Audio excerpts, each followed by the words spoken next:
A millionaire decides to buy a virgin woman at a secret auction for the rich. The woman seeks revenge in a world where lives are bought and sold like faceless contracts. Amid silent glances and suffocated secrets, a bond is born that defies logic. If this story caught your interest, don't forget to subscribe to our channel and tell us what city you're watching from. The glittering Manhattan skyline seemed to mock Catherine Blackwood as her taxi crossed the Queensboro Bridge. 5 years ago, she had left New York broken and nameless, fleeing the ruins of what had once been an empire. Tonight, she was returning, not as Catherine Blackwood, but as Kate Black, a carefully constructed persona with a meticulously curated background that would withstand all but the most thorough investigation. "First time in New York?" the driver asked, catching her intense gaze in the rearview mirror. Catherine smiled, the practiced expression never quite reaching her eyes. "Not exactly. Just been away for a while." The city had changed, but not enough. The same towers owned by the same families, the same invisible lines dividing those who mattered from those who served. Somewhere in that forest of glass and steel was the Thornhill building, where her father had once commanded respect as one of the city's financial titans. Until that fateful board meeting when everything collapsed, when Julian Blackwood went from celebrated visionary to disgraced pariah overnight. The taxi pulled up to the Gramercy, one of Manhattan's most exclusive hotels. A doorman in an impeccable uniform rushed forward to open her door. Catherine stepped out, the cool October air carrying the familiar scent of the city, ambition mixed with money and a hint of desperation. "Welcome to the Gramercy, Ms. Black," the receptionist said with practiced warmth after Catherine completed her check-in. "Mr. Reynolds has arranged everything for your stay. Your suite is ready." Carter Reynolds, her unwitting ally, a mid-level executive at Meridian Enterprises with a weakness for mysterious women and loose lips after his third martini. It had taken Catherine just 2 carefully orchestrated chance meetings in London to secure this invitation to New York's most exclusive social event, the Masquerade. Her suite on the 28th floor offered a commanding view of the city. Catherine moved through the space, checking for cameras or listening devices, a habit she'd developed during her years in exile. Finding none, she opened her suitcase and removed a false bottom, extracting a slim folder containing everything she had gathered on the man who had orchestrated her family's destruction, Maxwell Garrett. Newspaper clippings, financial records, and photographs covered her bed as Catherine refreshed the details she had long ago committed to memory. Maxwell Garrett, CEO of Garrett Global, had been her father's closest ally until he wasn't. The public story claimed Julian Blackwood had overextended himself with risky investments, but Catherine had found the truth buried in encrypted emails and offshore transactions. Her father had discovered something that threatened a powerful circle, a shadow organization that controlled far more than mere businesses. 3 sharp knocks on her door interrupted her thoughts. Catherine quickly gathered the documents, sliding them back into their hiding place before answering. Carter Reynolds stood in the hallway, his tailored suit and carefully disheveled dark hair marking him as another Manhattan elite, trying too hard to appear effortless. "Kate, you made it," he said, leaning in to kiss her cheek with presumptuous familiarity. "I wasn't sure you'd actually come after our little chat in London. I found your description of the Masquerade intriguing," Catherine replied, allowing a hint of flirtation to color her voice, while maintaining the British accent she had adopted for her new identity. "Though you were rather vague about the details." Carter's smile turned conspiratorial. "That's because the details aren't for outsiders, but don't worry, I've sponsored your attendance personally." His eyes traveled appreciatively over her form. "The committee was quite impressed with your portfolio. Art consultant to European nobility isn't a credential they see often." Another carefully manufactured element of Kate Black's backstory, complete with a website, social media presence, and paid references that would confirm her expertise if anyone checked. "When is the event?" she asked. "Tomorrow night. But tonight," he produced an embossed invitation from his jacket pocket, "is the pre-gala dinner at the Archer. Much smaller affair. Only 30 guests. The true inner circle." Catherine felt her heart rate quicken. The inner circle. exactly where she needed to be. How thoughtful of you to include me. Selfishly motivated, I assure you, Carter replied with a wink. 8 o'clock, wear something. Memorable. With that, he departed, clearly pleased with himself. Catherine closed the door and leaned against it, allowing herself a moment of genuine emotion.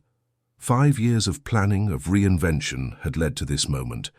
She crossed to the window, looking out at the city that had once been her home. "I'm back, Father," she whispered. "And I'm going to. Finish what you started." After a moment of reflection, she opened the closet where her carefully selected wardrobe hung. For tonight's dinner, she chose a deep emerald dress, understated enough to suggest old money, but striking enough to be remembered. As she prepared, Catherine reviewed what she knew about the guest list. Carter had mentioned during their London meetings that Maxwell Garrett rarely attended the preliminary events, preferring to make his appearance only at the main masquerade. Disappointing, but not unexpected.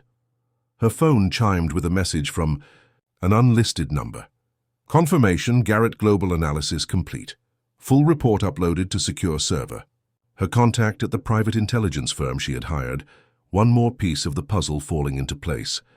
The restaurant occupied the entire top floor of the Archer Hotel, offering panoramic views of the city. Catherine arrived precisely, 12 minutes late, enough to make an entrance without appearing rude. The maitre d' led her to a private dining room where conversation hummed among Manhattan's elite. "Kate Black," Carter announced as she entered, drawing all eyes to her. "Everyone, meet London's most discerning art consultant and my personal guest for the masquerade." Catherine nodded gracefully to the assembled group, cataloguing faces and names against the dossiers she had memorized. Senators, tech moguls, old money heirs, all part of the web she was determined to unravel. But her attention was captured by the man seated at the head of the table, one she hadn't expected to see. Not Maxwell Garrett, but something perhaps more valuable. His right hand and rumored enforcer, Daniel Westbrook. The man who had personally overseen the legal dismantling of Blackwood Enterprises. "Ms. Black," Westbrook said, his voice carrying a quiet authority that immediately silenced the room. "Please, join us. Carter has told us so much about your expertise." Something in his tone made Catherine wonder if her cover was already compromised. She met his gaze directly, refusing to be intimidated. "Mr. Westbrook, I've admired your collection from afar. The Caravaggio in your Manhattan office is particularly impressive." A flicker of surprise crossed his face.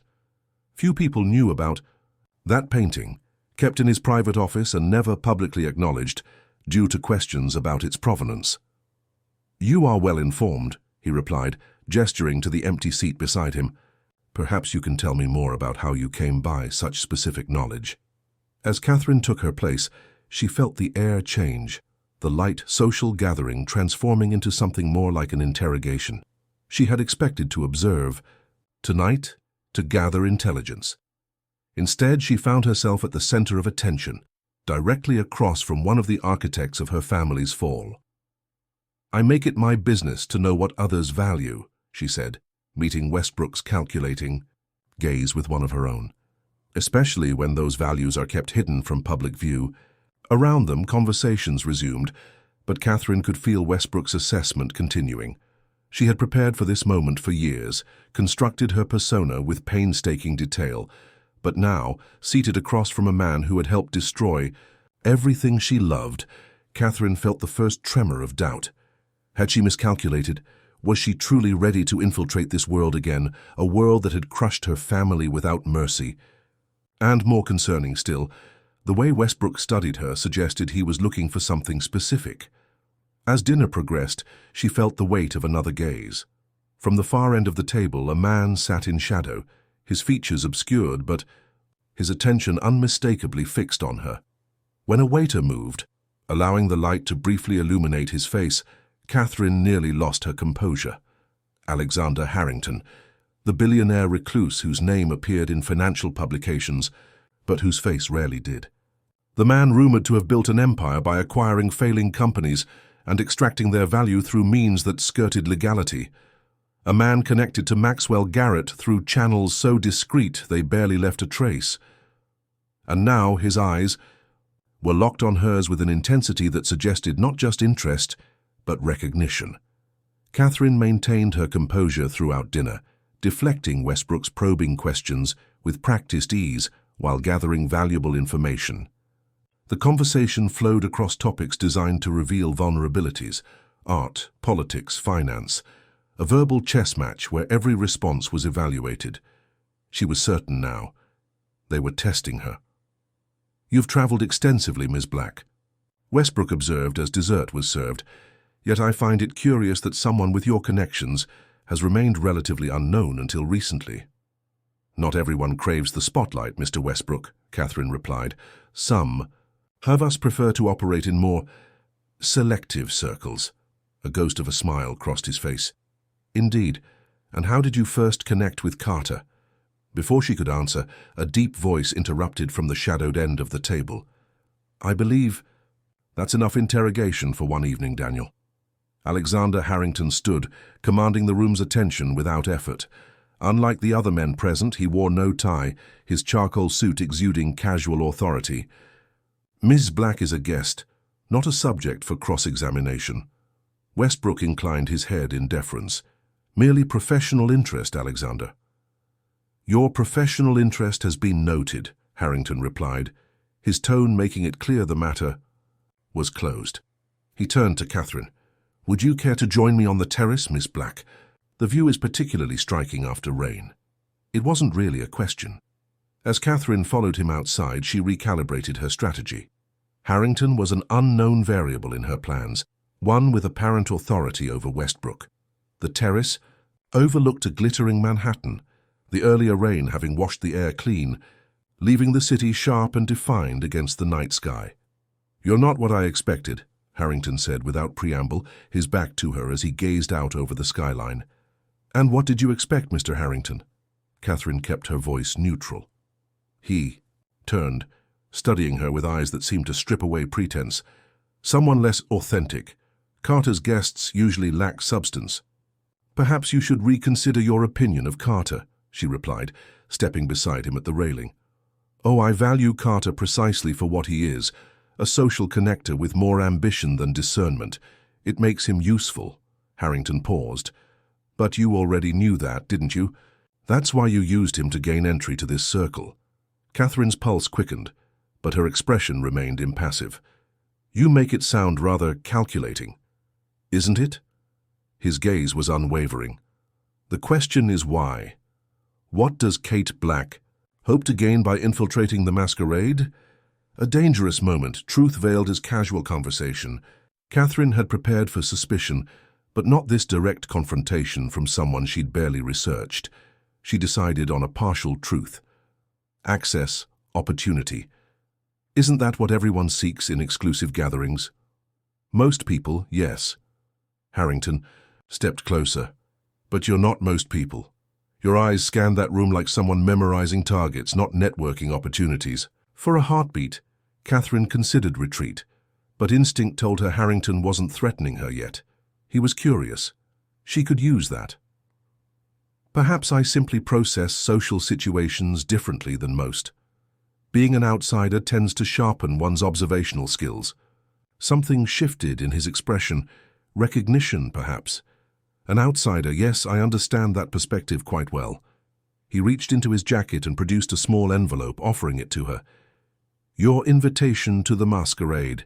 Carter meant to present it with theatrical flourish later, but I thought you might prefer to avoid the spectacle." Catherine accepted the envelope, their fingers briefly touching. "Thank you. Though I must say, for an event shrouded in such mystery, there seems to be a surprising amount of preliminary assessment." "The mystery is for the public, Ms. Black. For those within, it's a carefully controlled environment where nothing happens by chance." He held her gaze. Nothing. The implication was clear.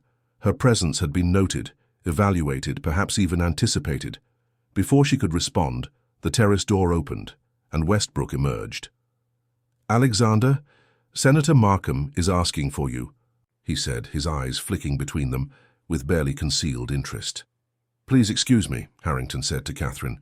"Perhaps we'll continue this conversation tomorrow night." As he passed Westbrook, he murmured something that made the other man's expression harden before both disappeared inside. Catherine remained on the terrace, processing the encounter. Harrington presented both a threat and a potential opening. He clearly suspected she wasn't who she claimed to be, yet he'd intervened with Westbrook and provided her invitation personally. Why? Back in her hotel room hours later, Catherine kicked off her heels and immediately went to her laptop. A search for Alexander Harrington yielded the expected results. Founder of Harrington Ventures, notoriously private, estimated worth in the billions. Articles mentioned his ruthless business acumen but offered little personal information. No, photographs newer than 5 years old appeared in her search. She accessed her secure server, uploading a recording of her conversation with Harrington captured by the unassuming brooch she'd worn. Within an hour, her contact responded with preliminary voice analysis. Subject speaks with authority patterns consistent with military or law enforcement background. Sentence structure indicates advanced education, likely Ivy League. Vocal micro-patterns suggest he's withholding significant information during exchanges. Catherine frowned at the analysis. Harrington was more complex than she'd anticipated. She needed more information before the masquerade. Morning brought unexpected developments. A package arrived at her door.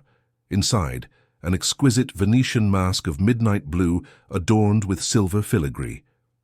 The accompanying note read simply, "A more suitable disguise be seen to our ocean watch." The gesture was both generous and unsettling.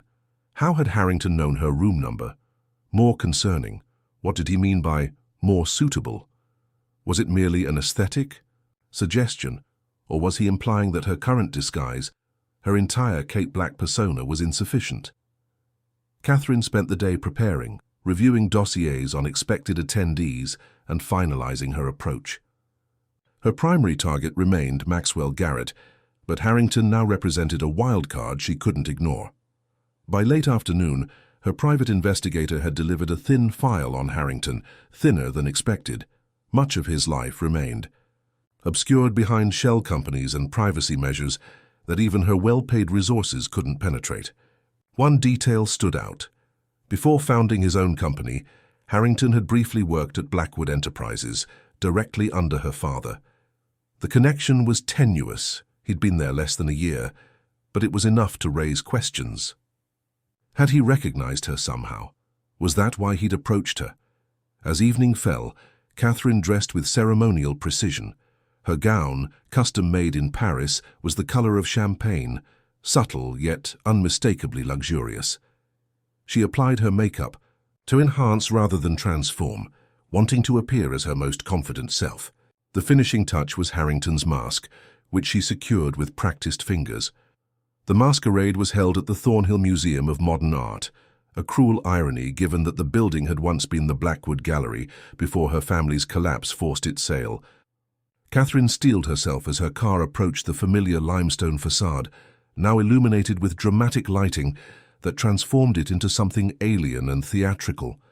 Red carpet, photographers, security, all the trappings of exclusivity, designed to feed the egos of those deemed worthy of entry. Catherine bypassed the main entrance, following the discreet directions included with her invitation to a side door where a suited attendant checked her credentials. "Ms. Black," he nodded, consulting his tablet. "You've been placed in the sapphire section." He handed her a small blue card. "Your escort will take you through." The escort was a young woman in a simple black dress with a matching mask, who led Catherine through a labyrinth of corridors into the main gallery space. The transformation was breathtaking. The austere museum had become a fantasy land of shimmering fabrics, dramatic lighting, and elaborate disguises. Hundreds of guests mingled, their identities obscured, yet their wealth and status announced through the quality of their attire and the confidence of their bearing. "Welcome to the masquerade," her guide said before disappearing into the crowd, leaving Catherine alone in the swirl of New York's most powerful people. She moved through the space with deliberate grace, cataloguing faces despite their masks, noting power dynamics in who spoke to whom and who stood alone. The museum's central atrium had been transformed into a performance space where dancers, in elaborate costumes, enacted a stylized interpretation of classical myths. Catherine accepted a crystal flute of champagne from a passing server, using the moment to scan the room. No sign of Garrett yet, but she recognized several members of his inner circle. Westbrook stood near a sculpture, deep in conversation with a Supreme Court justice, whose distinctive posture gave him away despite his mask. "The mask suits you," a voice said from behind her. "Blue has always been your color." Catherine turned to find Alexander Harrington, imposing in black formal wear with a simple obsidian mask that made his eyes appear almost colorless in the dramatic lighting. But it was his words that froze her, "always been your color," suggesting a familiarity that Kate Black shouldn't have with him. "Thank you for the gift," she replied carefully, "though I'm curious how you knew where to send it." "I make it my business to know things, Ms. Black, much like yourself." He offered his arm. "Walk with me.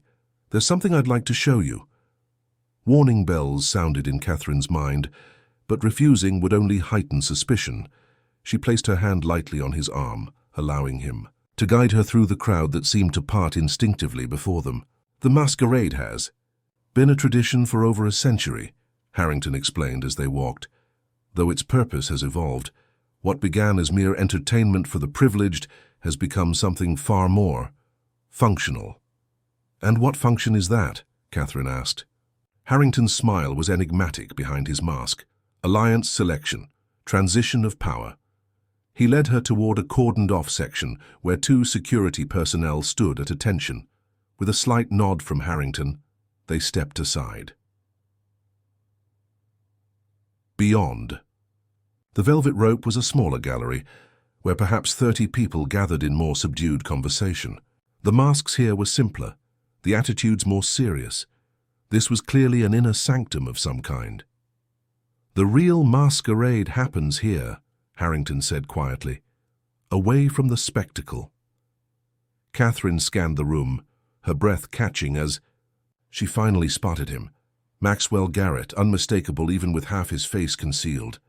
The man who had systematically dismantled her father's life was standing mere yards away, laughing with a small group of admirers. "Something caught your interest?" Harrington asked, following her gaze. Catherine forced herself to look away. "Just taking in the room. I'm honored to be included in this more selective gathering." "Don't be," Harrington said, his tone hardening. "No one enters this room by accident or good fortune."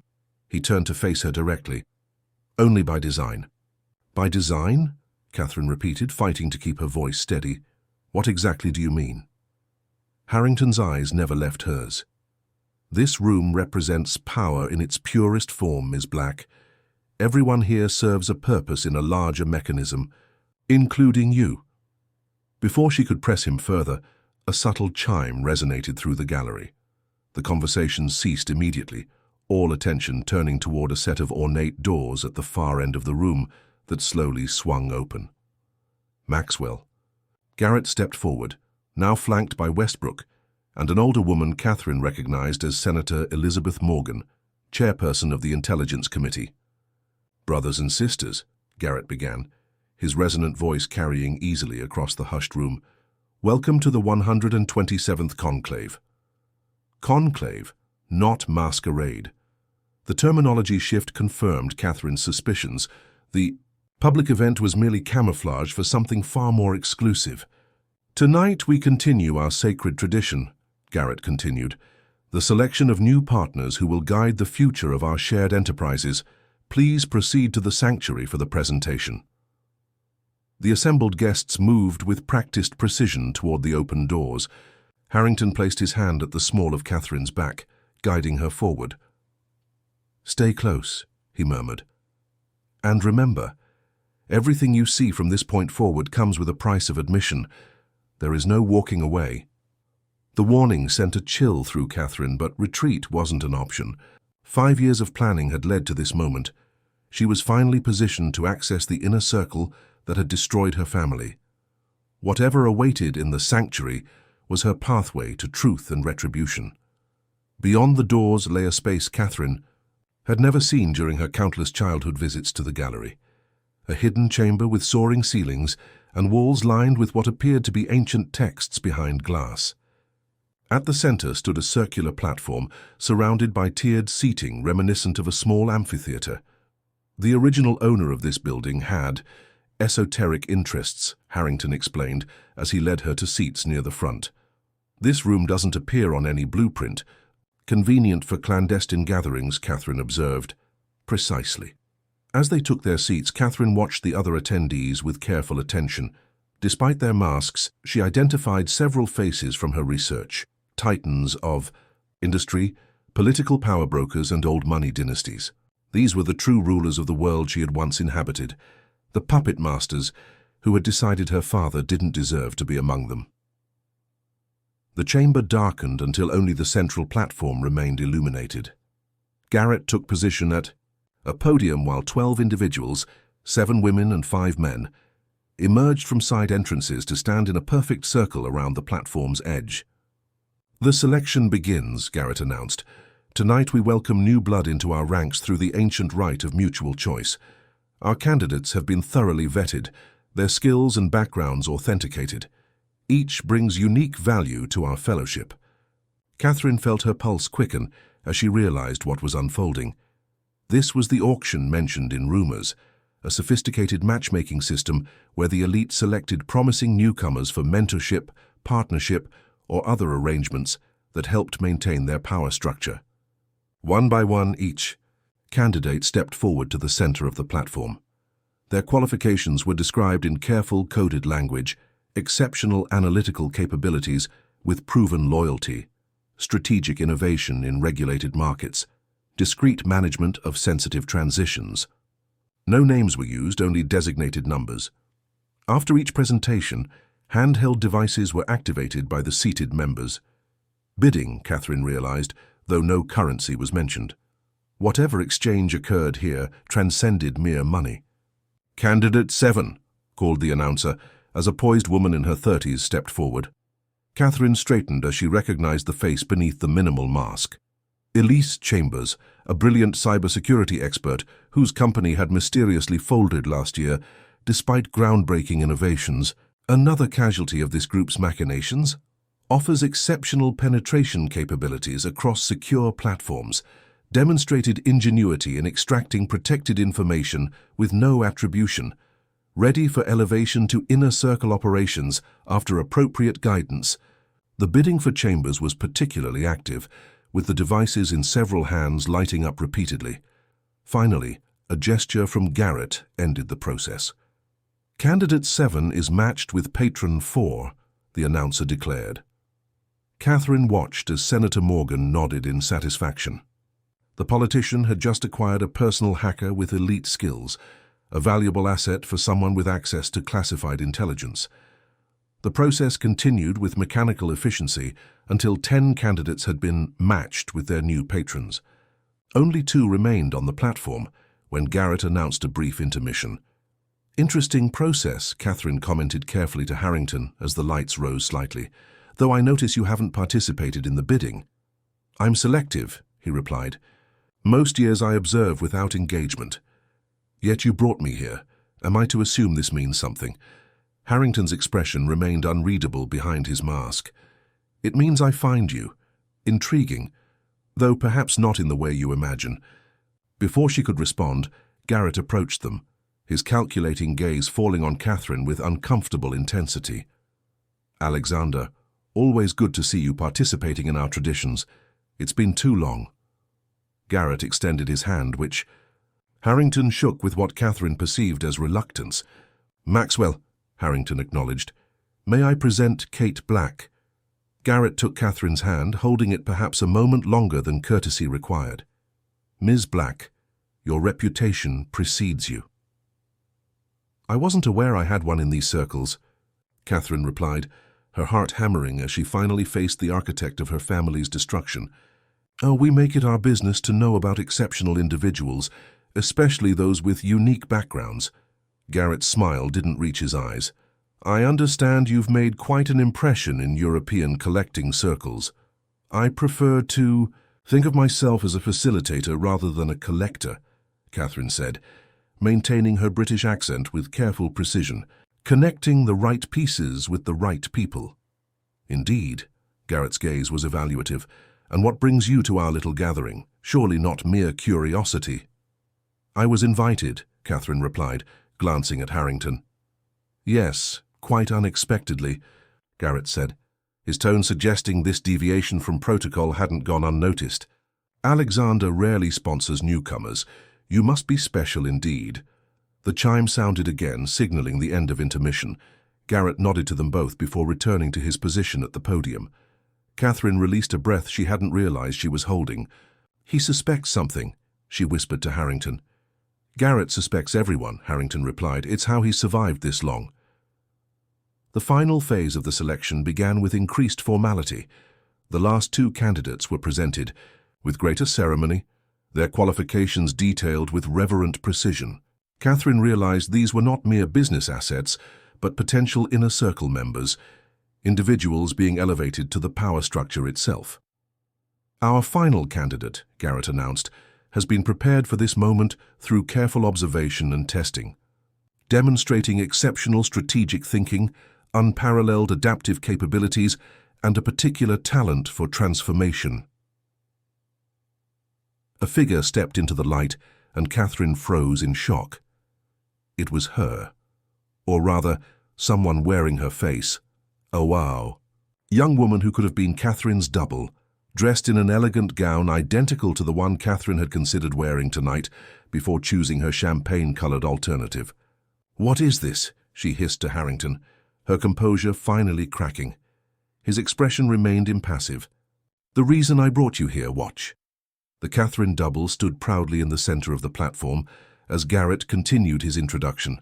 This candidate represents our investment in legacy reconciliation, carrying forward a bloodline of particular significance to our organization. The daughter of one who once stood among us, properly shaped and molded after unfortunate family complications. Cold realization washed over Catherine. They had created a doppelganger, someone to assume the identity of Catherine Blackwood while erasing her true existence completely. This was to be the final elimination of her family's legacy, replacing authentic bloodlines with controlled puppets who would legitimize whatever narrative the organization chose to present. The bidding for our final candidate will begin at the premium level, Garrett announced. Given the exceptional nature of this acquisition, only Tier 1 patrons may participate.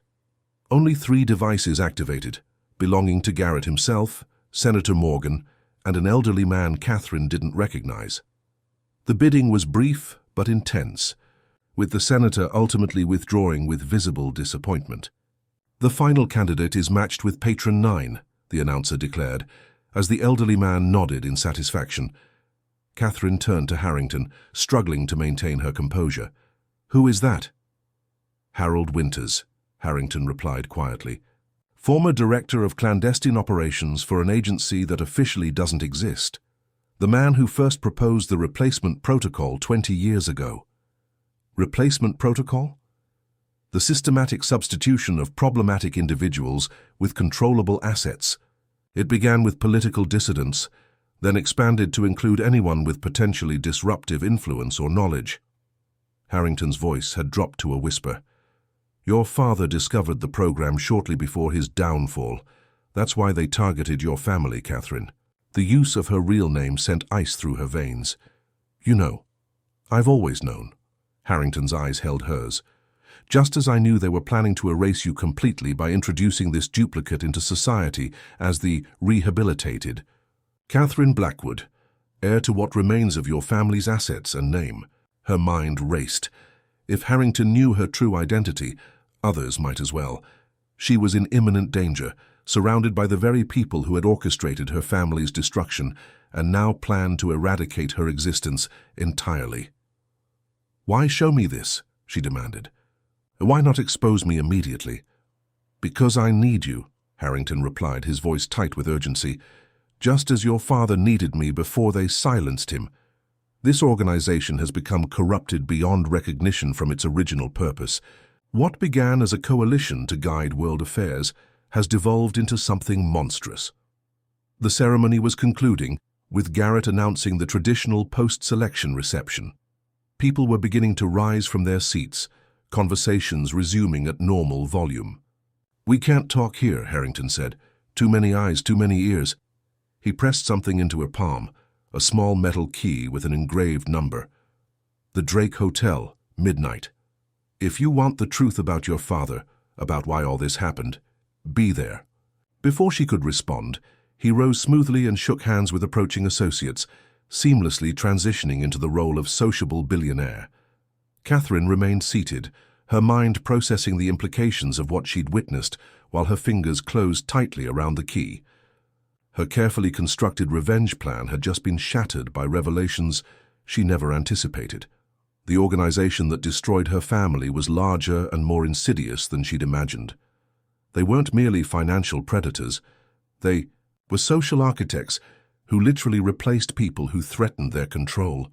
And somewhere in this room was a woman wearing her face, prepared to step into her life and erase her completely. As Catherine finally rose to join the migrating crowd, she caught sight of her doppelganger across the room. The woman was laughing at something Westbrook said, her gestures and expressions uncannily similar to Catherine's own. The imposter's eyes briefly met hers across the space, and there was recognition there, followed by a small, knowing smile. Her double knew exactly who Catherine was, and judging by that smile, she had been waiting for this confrontation. Catherine felt a hand at her elbow and turned to find Carter Reynolds, his expression concerned beneath his ornate mask. "Kate, are you all right? You look like you've seen a ghost." The irony of his statement would have been amusing under different circumstances. Catherine composed herself, drawing on years of practiced control. "I'm fine, Carter. Just a bit overwhelmed by the spectacle." She smiled, playing her role while her mind calculated escape routes and contingencies. "Would you mind getting me a drink? I could use some champagne." As Carter eagerly departed on his errand, Catherine moved purposefully toward a side exit. She needed to retrieve her emergency documents and funds from the hotel before disappearing. The key Harrington had given her burned in her palm, a promise of answers, but also potentially another trap. Trust had never been a luxury she could afford, especially now, but without allies, her chances of surviving the night, let alone exposing the truth about her father's downfall, were vanishingly small. Catherine reached the exit just as Westbrook's voice called out behind her. "Leaving so soon, Miss Blackwood?" Catherine turned slowly, her escape abruptly cut short. Daniel Westbrook stood blocking her path, his mask now removed to reveal a face cold with triumph. "Did you really think we wouldn't recognize you?" he asked, advancing toward her with measured steps. 5 years, a new accent, altered appearance. Yet, your eyes remain distinctly Blackwood. Your father had the same unflinching gaze when we confronted him. Catherine abandoned all pretense, straightening to her full height. "Then you've saved me the trouble of introducing myself." Brave. Foolish, but brave. Westbrook glanced around to ensure their conversation remained private. "You should have stayed away, Catherine, built a new life somewhere beyond our reach. Instead, you've walked directly into a trap years in the making." "A trap that includes someone wearing my face?" Catherine countered. "Seems excessive for someone you claim doesn't matter. On the contrary, you matter immensely. The Blackwood bloodline carries particular significance. We couldn't simply eliminate you. That would create questions. Better to replace you with someone controllable who can fulfill your genetic legacy while serving our purposes." The casual way he discussed erasing her existence sent rage coursing through Catherine's veins. "I've gathered enough evidence about your operation to destroy everything you've built. One data transfer to my contacts, and your precious secrecy evaporates." Westbrook's laugh held no humor. "Your father made similar threats. Look how that ended for him." He stepped closer. "Come with me quietly now. There's a room prepared where you'll meet with Garrett. He's quite interested in how you managed to infiltrate our circle." Catherine's mind raced through options, each more desperate than the last. The mention of a prepared room confirmed her suspicions. She wouldn't leave such a place alive, at least not as herself. Whatever they had done to her father, whatever process created her doppelganger, awaited her as well. "It seems I have no choice," she said, feigning defeat while subtly shifting her weight. "You never did." Westbrook reached for her arm. The moment his fingers brushed her skin, Catherine moved with explosive precision. Years of combat training during her exile had prepared her for this moment. A swift strike to his solar plexus doubled Westbrook over, followed by a palm heel to his nose that sent him stumbling backward, blood streaming down his face. Catherine bolted through the side door into a service corridor, her heartbeat pounding in her ears. Behind her, she heard Westbrook shouting for security. She had minutes, perhaps seconds, before the entire security apparatus of the event mobilized against her. The service corridors formed a labyrinth she hadn't accounted for in her planning. Catherine navigated by instinct, discarding her heels, to move silently in stocking feet. A maintenance worker appeared around a corner, startled by her formal attire in this restricted area. "Please," Catherine said, reverting to her natural American accent. "I need to find an exit. Some men are after me." The worker hesitated only briefly before pointing down a narrow hallway. "Loading dock. End of that corridor. Left at the junction. Should be unlocked." "Thank you," Catherine breathed, already moving. The loading dock opened onto a quiet side street, mercifully empty of the limousines and paparazzi that surrounded the main entrance. Catherine hurried away from the museum, keeping to shadows as she formulated her next move. Her hotel was compromised. They would have people waiting there already. The emergency cash and passport she'd hidden in a nearby locker at Grand Central Station were her only hope for immediate escape. As she rounded a corner, a sleek black Audi pulled alongside her, its passenger window descending silently. "Get," Alexander Harrington commanded from the driver's seat. "Now." Catherine hesitated, weighing her limited options. Harrington had known her identity, yet hadn't exposed her immediately. He'd warned her about the replacement plot. But, trusting, anyone connected to the organization had fatal risks. "Why should I trust you?" she demanded, ready to flee if necessary. "Because I'm the only person in that building who doesn't want you eliminated."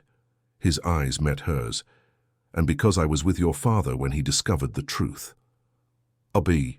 Distant shout from behind her made the decision urgent. Catherine wrenched open the door and slid into the passenger seat. The car accelerated smoothly into the night traffic of Manhattan.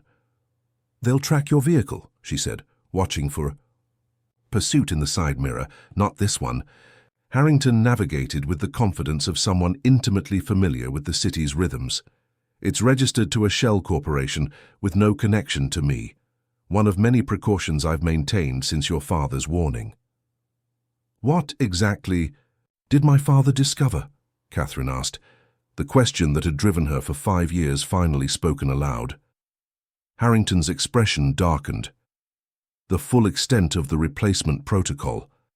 It wasn't just about eliminating threats to their financial interests. It was about bloodlines, genetic manipulation, creating a controlled population of influential families. Your father found evidence that dozens of prominent individuals had been replaced with doppelgangers over decades. How is that even possible? Advanced technology, experimental procedures, and unlimited resources. Harrington turned onto a quiet residential street in the Upper East Side. The organization began as a loose coalition of influential families. In the 1800s, focused on guiding world affairs towards stability. By the 1960s, they'd begun exploring ways to ensure greater control through genetic manipulation.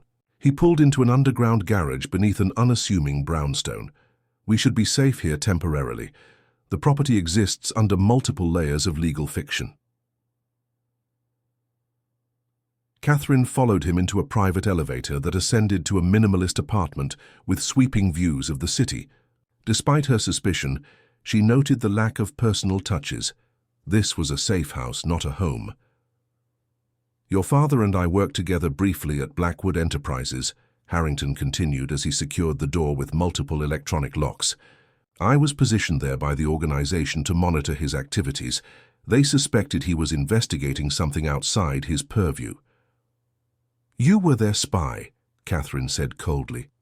"Initially, yes. But Julian showed me evidence of what was really happening. Genetic manipulation experiments, identity replacements. strategic eliminations disguised as accidents.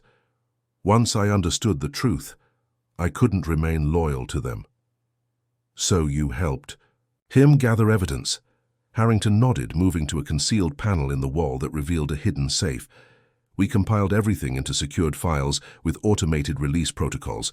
If either of us disappeared, the evidence would be published. Globally. But that never happened, Catherine said bitterly. My father lost everything. Our family was destroyed and no evidence ever surfaced. Because they found a workaround. Harrington removed a small drive from the safe. Instead of eliminating Julian physically, they destroyed him systematically. His reputation, his company, his social standing. They made him appear unstable, paranoid, financially reckless. Once he was discredited, any revelations would seem like the ravings of a desperate man. The explanation aligned with everything Catherine had witnessed.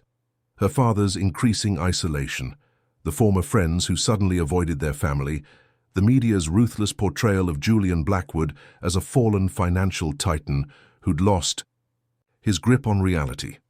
The night before the board vote that would remove him from his company, your father gave me this. Harrington held up the drive. It contains everything we'd gathered, plus access codes to offshore accounts he'd established for you and your mother. He made me promise to keep it secure until you were ready. Ready for what? To finish what? He started. To expose the truth about the organization and the replacement protocol. Catherine stared at the small device, the culmination of her 5-year quest literally held in Harrington's palm. Why wait until now? Why not contact me years ago? You needed to disappear completely first, to develop skills they wouldn't expect, to become someone they wouldn't recognize immediately. I've monitored your progress from a distance.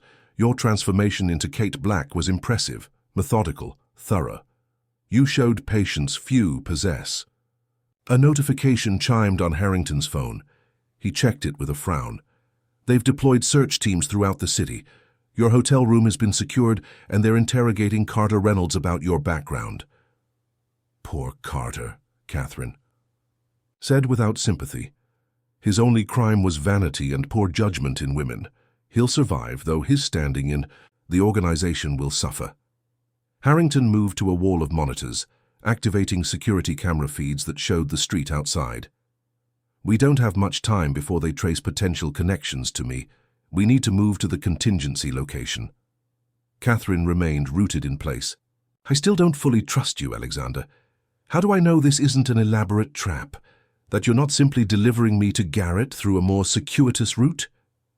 Harrington's expression softened slightly. You don't. Trust requires time. We don't have. But consider this. If I wanted to betray you, I could have done so at the museum with minimal risk to myself. Instead, I've exposed my own position by helping you escape. The logic was sound, but Catherine had learned the hard way that logic offered little protection against elaborate deception. Still, her options were limited. Escaping Manhattan alone with the organization hunting her would be nearly impossible. What's your proposal? She asked finally. We activate your father's protocol tonight. The evidence is distributed to key journalists, prosecutors, and intelligence officials simultaneously. The drive contains material so compelling that even with the organization's influence, they won't be able to suppress it completely. And after that? We disappear. The organization's reach is global. Even with exposure, key members will escape prosecution. They'll rebuild, adapt, and eventually target anyone who threatened them. Catherine absorbed this reality. Her quest for justice and vindication would never end with a simple return to her former life. Even if she succeeded in exposing the truth, she would spend her life looking over her shoulder. There's something you're not telling me, she said, studying Harrington's face. Something about why you've taken such personal risk to help me. Harrington hesitated, then moved to the window overlooking the glittering city. Your father saved my life, not physically, but in every way that matters. I was raised within the organization, groomed from childhood to serve their interests. I never questioned their methods or goals until Julian showed me what they were really doing. He turned to face her. And there's more. The replacement candidates aren't random selections. They're generated through a combination of genetic engineering and accelerated development using DNA from the original subjects. Your doppelganger literally carries your genetic material, modified to ensure compliance. The implication struck Catherine with visceral horror. They've been collecting my DNA for how long? Since you were born. The Blackwood lineage has been part of their program for generations. Your grandfather was one of the original scientists who developed the technology before he recognized its potential for abuse and tried to destroy his research. My grandfather died before I was born, Catherine said, struggling to process this revelation. The man you knew as your grandfather was one of the first replacements, Harrington said quietly. The original Walter Blackwood disappeared after attempting to expose the program. Your father only discovered this truth shortly before his own downfall. A thunderous crash interrupted their conversation as the apartment door exploded inward. Security alarms blared as armed figures in tactical gear poured through the breach, weapons raised. Alexander Harrington, Catherine Blackwood, do not move, commanded the lead operative. Catherine tensed to fight, but Harrington's calm voice cut through her panic. Activate Protocol Sundown. The phrase triggered an immediate response from the apartment's systems. Emergency lights switched to red, blast shields descended over the windows, and a hidden panel opened in the floor. Go, Harrington shouted, shoving Catherine toward the opening. The tunnel leads to the river, boats waiting. Authorization code is Blackwood 7 Echo 9. As Catherine scrambled through the opening, she looked back to see Harrington engaging the intruders, buying her precious seconds. Their eyes met briefly, a moment of understanding passing between them before he sealed the panel behind her, cutting off her view of the chaos above. The tunnel was narrow but well lit, clearly prepared as an emergency escape route. Catherine moved as quickly as possible, the sounds of conflict above fading with distance. Her mind raced with the revelations of the past hours, her family's deeper connection to the organization, the generations-long struggle that had culminated in her father's downfall, and now Harrington's sacrifice.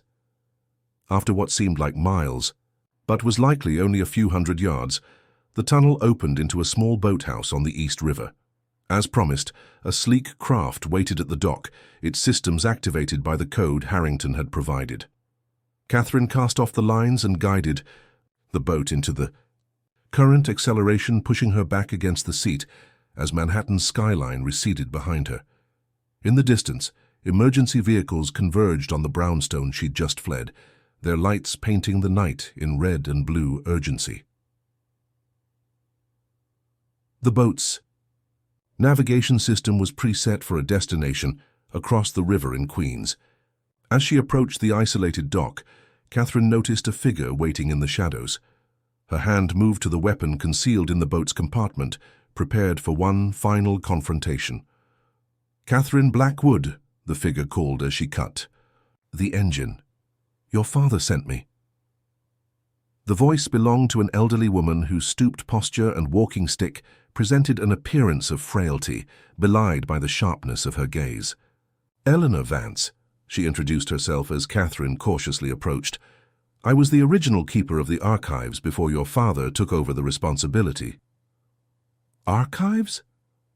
The complete history of the organization, including records of every replacement, every manipulation, every decision made in shadow. Eleanor gestured to a waiting car. Alexander contacted me when you reappeared in New York. We've prepared everything for the protocol activation.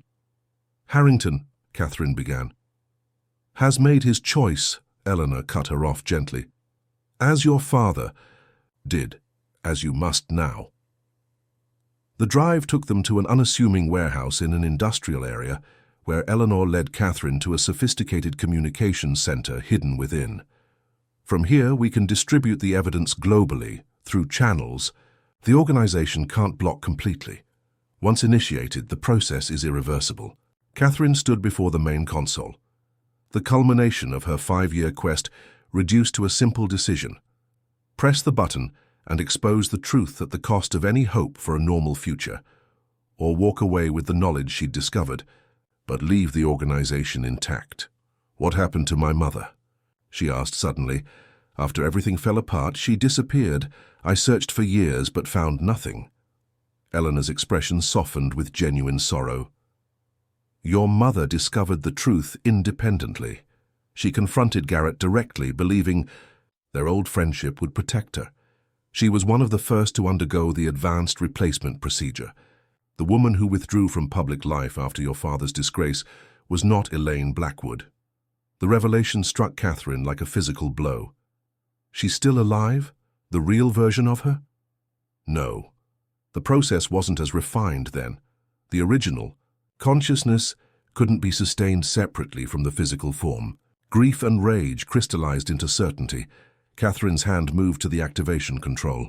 What happens after we release everything? Chaos, initially. The organization's reach extends into governments, corporations, media. They'll attempt to discredit the evidence, paint it as conspiracy theory.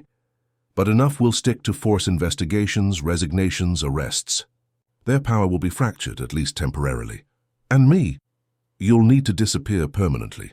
The identity of Catherine Blackwood is compromised beyond recovery, both by your imposter and by your exposure as the whistleblower. We've prepared documentation for your new life. Your father established funds that have remained untouched, growing for this purpose. Catherine considered the weight of this final transformation. Not just another identity, but a complete severance from everything she had been, everything she had fought to reclaim. Harrington knew this would be the outcome, she realized. Aloud. That's why he never fully trusted me with the plan until tonight. He knew I might not be willing to surrender Catherine Blackwood forever. Eleanor nodded. Alexander understood the price because he paid it himself years ago. The man you know as Alexander Harrington died the night your father showed him the truth. He's been living under constructed identities ever since, moving between them as needed to stay ahead of the organization. The revelation completed the picture. Why Harrington had helped her, why he seemed to understand her journey so intimately. He had walked the same path. A notification appeared on the main screen, a priority alert from Manhattan. Catherine watched as news footage showed the brownstone engulfed in flames, emergency responders surrounding the structure as it collapsed inward. Alexander, she asked, her voice tight. Eleanor's silence was answer enough. With grim determination, Catherine activated the protocol. Confirmation screens flashed as the evidence began transmitting worldwide. Financial records, medical files, video testimony, DNA analysis, proving the replacement program's existence. Decades of manipulation and control exposed in an unstoppable digital cascade. It's done, she said quietly as the system completed its task. No, Eleanor corrected her. It's begun. 3 months later.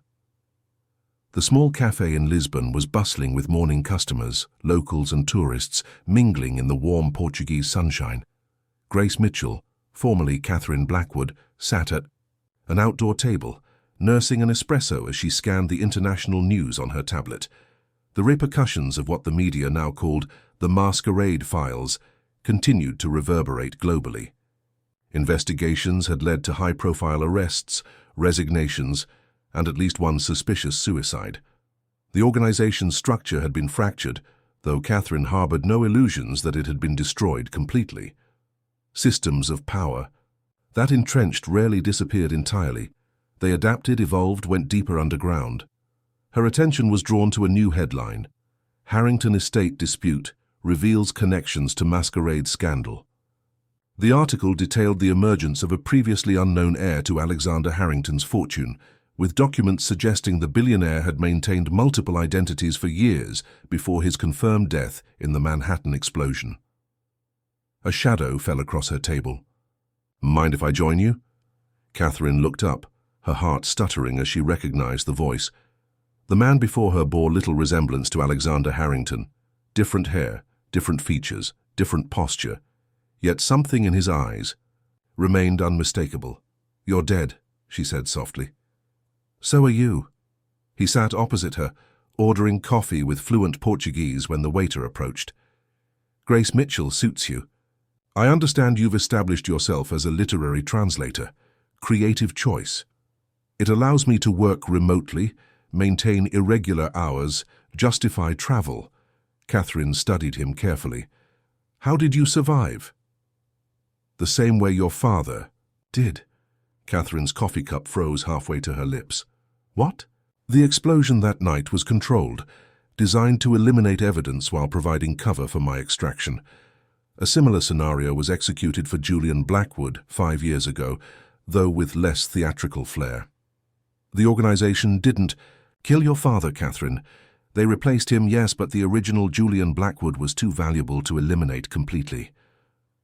My father is alive. The question emerged as barely more than a whisper. Living under a new identity. Monitoring the organization's activities from a distance. The protocol we activated was as much his design as mine. He leaned forward. He wants to see you. Catherine struggled to process this revelation. The possibility that her 5-year quest for vengeance had been part of a larger plan, that her father had been watching from the shadows all along. Why the elaborate deception? Why not tell me from the beginning? Your reaction had to be genuine. The organization has developed methods to detect deception. Your grief, your rage, your determination to expose them had to be real. Otherwise, they would have identified you as part of a coordinated operation. And my mother. His expression softened with genuine regret. That part was true. Elaine Blackwood was indeed replaced, and the original did not survive. Your father's decision to remain hidden was partly motivated by that loss. He became determined to dismantle the entire replacement program, not merely expose it. Catherine sat in silence, absorbing the implications. Everything she had believed, every motivating emotion of the past 5 years, was being recontextualized. Her journey had been both more and less than she'd understood. I'm not sure I can forgive being used as a pawn, even by my own father, she said finally. You weren't a pawn, Catherine. You were the queen, the most powerful piece in play. Julian knew you had the strength and intelligence to succeed where others had failed. He gave you the space to become someone the organization wouldn't recognize, wouldn't anticipate. He slid a phone across the table. If you want to see him, he's waiting. If not, we both understand. The choice is entirely yours, the first truly free choice you've had since this began. Catherine stared at the phone, emotions warring within her, anger at the manipulation, joy at the possibility of reunion, uncertainty about stepping back into a world she'd thought permanently closed. What about you, she asked. Where do you go from here?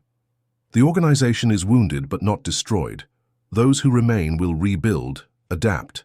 They've had centuries of practice. Someone needs to maintain vigilance. Alone? His smile held a question. That depends on you. Catherine picked up the phone, weighing it in her hand as she considered her options. The life she'd begun as Grace Mitchell offered peace, anonymity, safety. Reconnecting with her father, continuing the fight against the organization, that path promised purpose but also perpetual danger. And then there was the man across from her, someone who had sacrificed everything to help her, who understood her journey as few others could. I've spent 5 years becoming someone else, she said quietly. Living in shadows, hunting ghosts. I'm not sure I know how to stop. Perhaps you don't have to stop, just redirect. He reached across the table, his hand resting near hers without quite touching. The organization created a world of masks and deception. Maybe the answer isn't hiding from that world, but building something authentic within it. Catherine looked out at the busy Lisbon street, watching ordinary people living ordinary lives, unaware of the shadowed conflicts that shaped their world. Then she looked back at the man who had died and returned, who offered both truth and companionship on a road she'd thought she would walk alone. She picked up the phone and dialed the only number it contained. "Hello, Father," she said when the line connected. "It's been a long time." As she spoke, her free hand moved across the table to rest atop his, a bridge between past and future, between vengeance and something that might, with time and care, grow into redemption. Dear listeners, we hope that Catherine's journey of truth and transformation has captivated you from beginning to end. The shadows that obscured her past and the light she finally found remind us that sometimes our greatest strength comes from reinventing ourselves in the face of overwhelming odds. If this tale of identity, power, and unexpected connection moved, you please subscribe to our channel for more stories that explore the complex tapestry of human experience. Leave a like on this video to let us know you enjoyed this narrative and share your thoughts in the comments below. We'd love to hear which moment in Catherine's journey resonated with you most. Our next story is already in production, featuring characters who, like Catherine and Alexander, must navigate the delicate balance between truth and survival in a world where nothing is quite as it seems. Don't miss it. Turn on notifications so you'll be the first to know when we unveil